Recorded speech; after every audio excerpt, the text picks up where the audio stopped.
Siguradong naghahanap ka ng recipe na pwede mong lutuin yung tipid pero masarap. Pwede mong gayahin yung ganitong luto kung mahilig ka sa kangkong, lagyan mo lang ito ng itlog, masarap na. Pag uwi namin kagabi, nakabili ako ng isang tali ng kangkong. Balak ko nga lagyan ito ng tokwa, kaya lang hindi ako nakabili, kaya itlog na lang. Bumili lang ako ng 4 na piraso, tapos itong gulay naman tinanggal ko lang yung dahon at saka yung tangkay na malambot. Sayang naman kasi kung hindi natin isasama. Kung hindi mo pa nasubukan yung ganitong luto sa kangkong na may itlog, panoorin mo na lang yung aking video hanggang dulo. After natin makapaghimay, timplahan natin ng asin naman yung ebon. Kaunti lang naman yung nilagay natin at na magkaroon lang ng lasa. Kahit 2 itlog lang yung ilagay ninyo at damihan nyo na lang yung gulay. Medyo napadami nga yung nilagay kong ebon, dapat 2 piraso lang. After natin matimplahan, i-scramble naman. Nai-ready ko na nga rin pala yung sibuyas at bawang at maglalagay din pala tayo ng 1 pirasong kamatis. Heto naman optional lang, pero kung ayaw ninyo maglagay ng kamatis, pwede rin namang wala. Tapos mag-start na tayo magluto. Maglagay lang tayo ng mantika at unahin natin ilagay naman itong ebon. After natin maibuhos at saka naman natin to haluin para hindi magbuo. Continue lang tayo sa paghalo hanggang sa maluto yung itlog. Kapag ganito na yung itsura, pwede na natin tong hanguin.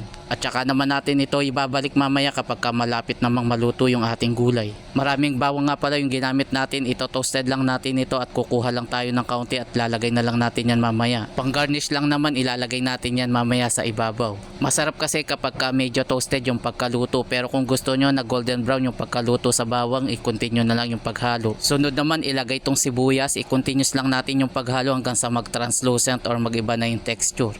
Kapag okay na yung sibuyas, pwede nang isunod naman itong kamatis. At kung umabot ka na dito sa bahagi ng aking video at nagustuhan mo yung ating recipe, paki-like and share. Para kung sakaling mapanood ito ng iyong kakilala, magkaroon sila ng idea kung ano yung pwede nilang iluto. Lalo na kung medyo kapos sila sa budget or naghahanap sila kung ano yung pwede nilang ilutong ulam. Nailagay ko na nga itong kangkong, pakagisa lang natin to, hintayin lang natin na kumapit ng husto yung mga inilagay nating ingredients sa gulay. Hininaan ko nga pala yung kalan dyan at nang hindi mabigla yung pagkaluto, timplahan muna natin ito ng powder na paminta.